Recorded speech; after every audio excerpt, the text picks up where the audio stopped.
انکلون وجه اینجا چی میگوید یعنی شیخ دو معنا دارد، یعنی دو معنا دارد. یکی معناش چی بود است؟ یعنی معناش اراده وجه الله سبحانه و تعالی. کل شیء هالک الا وجه، یعنی همه چیزها نیست و نابود میشد الا همون چیزی که برای و نیت روی الله سبحانه و تعالی شده بود همین باقی میموند.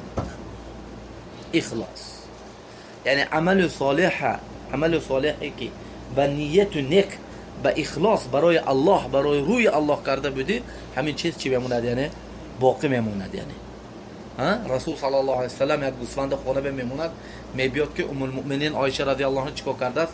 سه به تقسیم کرده است گوشت. یک قسم صدقه کرده، دو قسم برای خود گرفته مونده. رسول الله صلی الله علیه و سلم میپرسد چیکار کردید؟ میگه که یک قسم چیکار کردیم؟ دادیم، دو قسمش ماند، باقی ماند. یعنی رسول الله صلی الله علیه و سلم که عکسش شده است، عکس دو قسمش رفت و یک قسمش ماند. فهمیدید یا نفهمیدید؟ یعنی همین چیزی که تو صدقه کردی برای الله تعالی به عمل صالح، یعنی مبنی به اساس سنت رسول صلی الله علیه و سلم و با نیت صالح به اخلاص صدقه کردی، همین باقی میموند تو.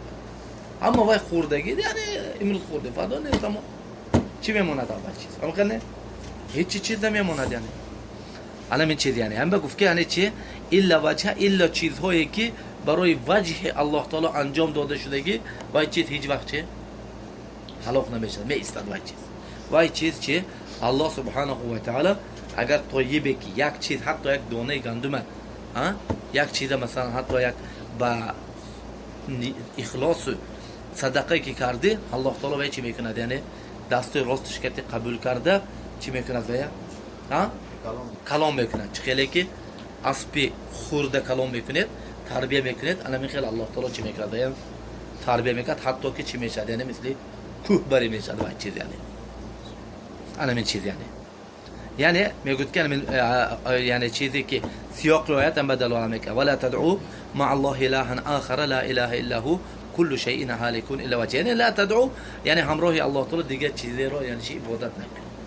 یعنی معناش همه عملی که میکنی برای الله تعالی کن، برای آنکه کل شیء هالک، هر یک عملی که میکنی، هر چیزی که میکنی و چی است نیست و نابود میشد الا همون چیزی که همون چیز برای وجه الله سبحانه و تعالی انجام داده باشه، یعنی برای روی الله تعالی. یعنی من كان يؤمن بالله من كان يرجو لقاء ربه فليعمل عملا صالحا ولا يشرك بعبادة ربه احدا. من كان يرجو لقاء ربه یعنی لقاء و خوردن الله تعالی کسی که امید کرده باشد، یعنی وجه یعنی امید مثلا چه دیدار روی الله سبحانه و تعالی شدن. یعنی كان يقول لا تدعو مع الله إلها آخر فتشرك به، يعني شرك لا بيار، لأن عملك وإشراكك هالك. يعني إن عملك شرك درمات إنش مشات هالك مشات. أنا أغنى الشركاء عن الشرك، أنا أغنى الشركاء، حديث قدسي مسلم عنده صحيحين عنده، أنا أغنى الشركاء عن الشرك، من عمل عملا فأشرك فيه معي غيري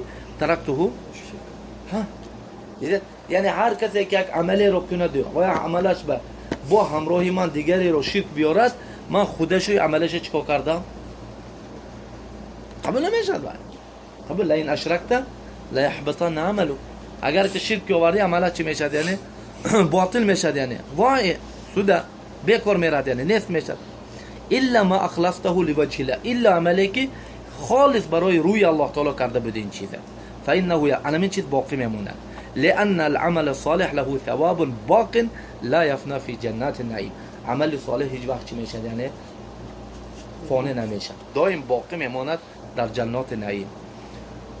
نعم. ولكن المعنى الاول اسد و اقوى. لیکن معنای اولش چی گفتم؟ یعنی این روی، یعنی مثل سوره رحمان برین تمام روی دنیا بدگی چیز هم نیست و نابود میشد، یگانه چی میموند؟ یعنی روی الله سبحانه و تعالی. چه خیلی که گفتم یعنی الله تعالی یعنی چی؟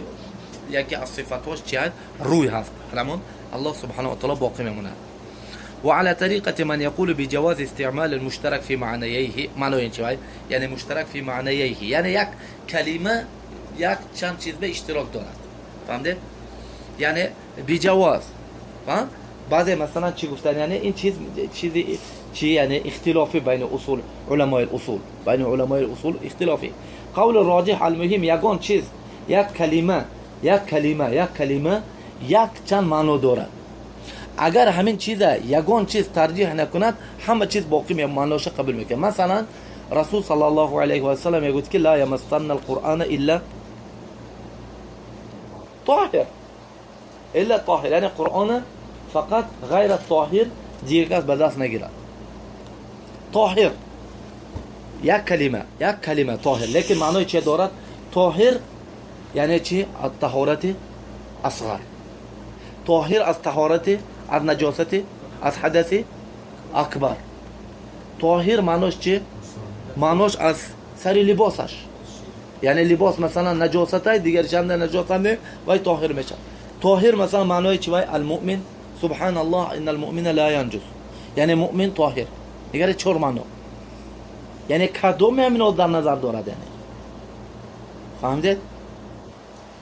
یعنی معناش من به میگویم که چی میگوین، یعنی اگر ما یکون ترجیح نداشته باشیم یعنی معناش قرآن همین چهار چیز، یعنی یعنی مشرک طاهر نه، همین یعنی به دست نمیگیرد. آدمی که غسل ندارد جنوب شد به دست نگیرد. آدمی که طهارت ندارد، آدمی که لباسش نجاست های، فهمیدید؟ همین خیلی میگوین.